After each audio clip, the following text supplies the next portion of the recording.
Programme में एक बार फिर खुश आमदेद। रिसेंटली आप देख रहे हैं चीनी का बहरान, गोया कि उस मामले में भी राना तनवीर साहब आके गोया कि मीडिया के सामने ये कहना कि कुछ लोगों के नाम हमने ECL पे डाल दिए हैं, बट अगेन उन नामों को सिर्फ सीने से लगा के रखना, इसका मतलब क्या है? इसका या तो फिर ये कि आप शरीक जुर्म है, तो अगर आप अकाउंटेबिलिटी पर यकीन रखते हैं तो सर उनके नाम सामने लेके आए ना, ताकि लोगों को यकीन आए कि हुकूमत करप्शन के मामले पे जीरो टॉलरेंस के साथ आगे चल रही है। क्योंकि मैं राना तनवीर साहब की मैंने गुफ्तगू पूरी नहीं सुनी, लेकिन जाहिर है देखें पूरी दुनिया के अंदर कारोबारी जो हजरात होते हैं उनके खिलाफ फौजदारी कार्रवाई आखिरी स्टेप होता है और रियासतें अवॉइड करती हैं कि बिलियनियर बिजनेसमैन जो कि करोड़ों रुपए टैक्स देते हैं उनके खिलाफ फौजदारी कार्रवाई ना की जाए, क्योंकि उससे आम जो छोटा कारोबारी तबका है वो डर जाता है और हमेशा कारोबारी लोगों के खिलाफ सिविल कार्रवाई चलती है और वही लंबा अरसा चलती है।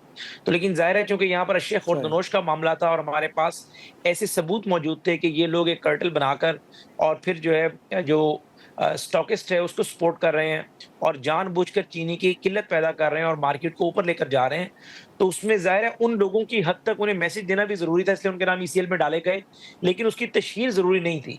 मकसद ये था कि आप जुर्म के खिलाफ होते हैं, फर्द के खिलाफ नहीं होते, इंसान के खिलाफ नहीं होते। मुज़फ़्फ़र साहब, सर 300 अरब रुपए लोगों की जेबों से 300 अरब रुपए निकाल लिए नाम ECL में डालकर कुछ लोगों के नाम स्टॉप लिस्ट में डाल दिए, कुछ लोगों की शुगर मिल से हमने स्टॉक उठा लिया।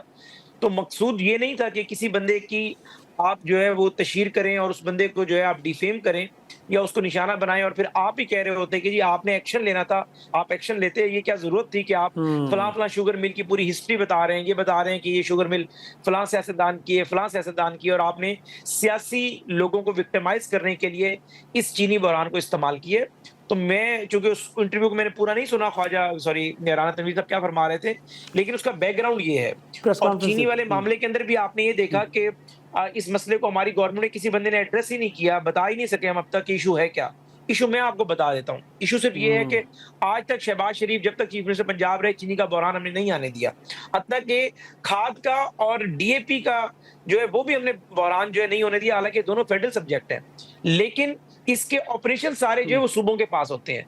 यहाँ इस दफा मसला क्या हुआ कि पॉलिसी फेडरल दे रहा था, शुगर एडवाइजरी बोर्ड जो है वो फेडरल के पास था, उसमें बेशक चारों सूबों के वुज़रा मौजूद थे, लेकिन जो पॉलिसी फेडरल गवर्नमेंट बना रही थी, चाहे इंपोर्ट की चाहे एक्सपोर्ट की, उसको इंप्लीमेंट भी किसी ने करना था। हमने ये तय किया कि 25 लाख जो है मेट्रिक टन अगर शुगर मौजूद है और हमारे मुल्क में 5 लाख 10,000 5 लाख 20,000 पर मंथ जो है वो शुगर इस्तेमाल होती है मेट्रिक टन, तो उसको इंप्लीमेंट तो सूबों ने कराना था ना। सिंध हुकूमत भी हाथ पे हाथ धरकर बैठ गई, पंजाब की तरफ से भी वो सपोर्ट नहीं मिली, जिसकी वजह से शुगर कार्टेल इतना मजबूत हुआ, हमें ECL और इन चीजों पे जाना पड़ा। मैं समझता हूँ इसमें सिर्फ शहबाज शरीफ साहब का नाम लेना या शहबाज शरीफ साहब के हवाले से कहना कि वो शुगर की कीमतें कंट्रोल करने में या उन्हें अपनी जगह पर रोकने में नाकाम रहे। सूबों को पूरी पूरी जिम्मेदारी हमें देना पड़ेगी। अगर सूबों की तरफ से पूरा ताउन होता तो ये नौबत ही ना आती। देखिए सूबों ने एक्शन लेना ना। मरकज में इस्लामाबाद, आप लोग अक्सर हमें कहते हैं कि आप तो 18 किलोमीटर के वजीर आजम है, इस्लामाबाद में कोई शुगर मिल है ही नहीं। अगर पंजाब में कोई शुगर मिल पे जो है वो अपना जो जितना भी स्टॉक है उसको छुपाकर बैठा हुआ है, स्टॉकिस्ट के साथ मिलकर रेट ऊपर लेकर जा रहा है, तो मुतल्लिका DC ने कार्रवाई करनी है। तो इसमें जरा शहबाज साहब ने अगर कोई चीज हमारी हुकूमत ने गलत की हमारे खाते में जरूर डालें, लेकिन सिर्फ ये नहीं कि चूंकि चीफ एग्जीक्यूटिव बिल्कुल अपने खाते में डाल दें। ये आप दुरुस्त कह रहे हैं कि ये सवाल मरियम नवाज साहबा से बनता है, मुराद अली शाह साहब से बनता है, अली अमीन से बनता है, और इसी तरह वहाँ पे बलूचिस्तान के चीफ मिनिस्टर से। ख्वाजा साहब, इनफैक्ट एक तासुर ये भी है कि ब्यूरोक्रेसी से मुतालिक जो स्टेटमेंट आई है उसकी बुनियादी वजह यह है कि रेड टेपिज्म बड़ा है। गोया कि हुकूमत वक्त कुछ करना चाहती है, इस मुल्क में सरमायाकारी लाना हो या ईज़ ऑफ डूइंग बिजनेस की तरफ जाना हो, उसमें सबसे बड़ी रुकावट ही ब्यूरोक्रेसी है, चीज़ों को रोकना, आगे न बढ़ने देना। सर ये वजह भी हो सकती है आपके ख्याल में कि जिसकी बुनियाद पे स्टेटमेंट आई है?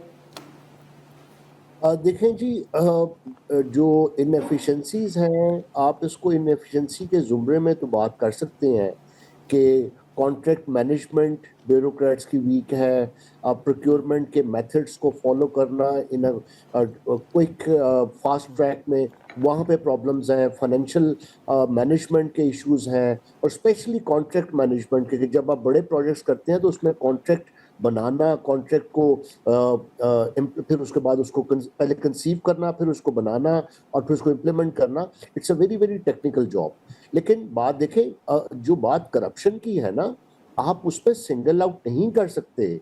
मैं आपको एक बात बताऊं, प्रॉब्लम यहाँ पे इसलिए आई है कि ब्यूरोक्रेसी को सबसर्विएंट बना दिया गया है bureaucracy is not subservient to the government. Bureaucracy एक इंडिपेंडेंट, उसका एक रोल है, एक इम्पार्शियल रोल है। पहले दिन मेरा किबला director general civil service academy ने दुरुस्त कर दिया जब मैंने उनसे सवाल पूछा। उन्होंने कहा you are servant of law. मैंने लॉ के मुताबिक चलना है, प्रोसीजर्स के मुताबिक चलना है। होता ये है कि जब एक कॉम्प्रोमाइज आप करते हैं, देखिए 97-99 में मैं शहबाज शरीफ साहब की गवर्नमेंट में पीएसओ था और उनके बहुत करीब उनका काम किया। The best part of that time was, and that was the best time of Shehbaz Sharif as chief minister, उसमें जो लेट जावेद महमूद थे वो सेक्रेटरी टू सीएम थे। वो ग्रेड 19 में थे और मैं ग्रेड 17 में था। मैं सेक्शन ऑफिसर लगा था, मैं डिप्टी सेक्रेटरी लग सकता था, वो सेक्रेटरी लग सकते थे, लेकिन वो एडिशनल सेक्रेटरी इंचार्ज लिखते थे। दैट वाज, इसका मतलब कि एक एरेटिक पोस्टिंग नहीं होने दी थी हमने। ये कोई बात नहीं है कि 18 ग्रेड का बंदा 20 ग्रेड के से ज्यादा एफिशिएंट है तो उसको आप डीजीएलडी लगा दें। This was the start of the thing जहाँ पे आपने मेरिट को वायलेट किया है। बेसिक ईथॉस ऑफ ब्यूरोक्रेसी है rule based working and merit based working. उसकी रिक्रूटमेंट भी, उसकी प्रमोशन भी, उसकी पोस्टिंग भी मेरिट बेस्ड होती है। तो जब ये पॉलिटिकल डिसीजन पे उसको पोस्ट करते हैं देन कम्स द ट्रबल। लेकिन मैं आपको यहाँ पे बहुत इंपॉर्टेंट बात बता दूं फेटफ के इंटरवेंशन की। देखिए फेटफ के जो कानून है वो हो रहा है, वो gate keeper of financial system है दुनिया का। वो कहता है जहां पे मिस यूज ऑफ सिटीजनरी, जो पोर्चुगल का जो है ना, वो टेस्ट केस बन रहा है फेटफ के लिए कि ऐसे जहां पे करप्शन को आप थ्राइव करने से अनडिटेक्टेड रहती है, अनपनिश रहती है, फिर वो बाहर की सिटीजनशिप लेते हैं और वो through various investments in the schemes या वहाँ पे प्लॉट लेते हैं और वहाँ पे वो फिर करप्ट मनी जो है वो मनी लॉन्डर करते हैं। वो कहते हैं करप्शन और मनी लॉन्ड्रिंग जो इंट्रिंसिकली लिंक्ड है। तो ये फेटफ के इशू बन जाएगा। मिनिस्टर साहब को चाहिए, मैंने 2-3 और प्रोग्राम्स में भी ये जिक्र किया है कि इमीडिएटली टास्क फोर्स बनाइए। जैसे 97-99 हम टास्क फोर्स में काम करते थे, prime minister should make a inter agency task force जिसमें बाहर पैसा हुआ जो यूएई में पड़ा हुआ है, लंदन में पड़ा हुआ, ये मैं नेशनल इंटरेस्ट में बात कर रहा हूँ, ये है पब्लिक इंटरेस्ट, ये है मेरिट बेस्ड। इससे सबसे बड़ी जरूरत है। रेयर मिनरल्स में पैसे आ जाएंगे, क्रिप्टो में आ जाएंगे, अल्लाह करे आ जाए, लेकिन ये बने बनाए पैसे पड़े हैं और ये पैसे वापस मिलते हैं। लेकिन अगर पाकिस्तान को आपने आगे लेके चलना है, करप्शन का कल्चर जो है वो रैम्पेंट है, लेकिन वो हर लेवल पे है। और एक बात मैं बता दूं, जब हम आए थे सिविल सर्विस में, वी हैड अ प्राइड, हमने बड़ी इंटेग्रिटी से, डिग्निटी से, सेल्फ रिस्पेक्ट से काम किया। आप इस तरह के इल्जाम लगाएंगे तो नए लोग जो है डिसअपॉइंट हो जाएंगे। और आखिरी बात मैं आपको बता दूं, बहुत इंपॉर्टेंट, मैं आपको ये एक बात शेयर करता हूँ। मोस्ट ऑफ द ब्यूरोक्रेट्स और पॉलिटिशियंस, उनका ख्याल ये है कि पाकिस्तान खुदा ना खास्ता फेल्ड स्टेट की तरफ जा रहा है, और जब ये अनगवर्नेबल हो जाएगा तो हम अपना ब्रीफ केस पकड़ेंगे और हमने पहले सिटीजनशिप लियो उधर चले जाएंगे। इसीलिए क्रिटिकल मैस पाकिस्तान बाहर जा रहा है।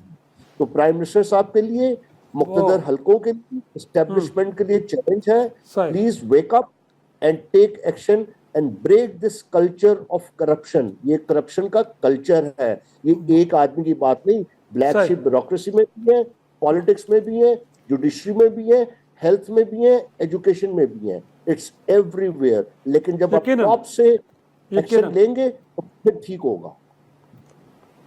यकीनन सिर्फ स्टेटमेंट की हद तक नहीं बल्कि एक्शंस लेने पड़े, क्योंकि माजी में स्टेटमेंट्स ली गई, उनका बड़ा नुकसान हुआ। जिस तरह आपने कहा कि फैटफ और दीगर इदारे हरकत में आ सकते हैं कि जब मुल्क का वज़ीर दिफा ये बात कर रहा हो कि यहाँ पे करप्शन, उसके नतीजे में फिर मनी लॉन्ड्रिंग हो रही है, तो यकीनी तौर पे पाकिस्तान के लिए बड़ी मुश्किलात पैदा हो सकती हैं। तो नाज़रीन, इसी के साथ आज के शो का अख्ताम करते हैं। मेहमानों के शुक्रिया के साथ खुदा हाफिज़।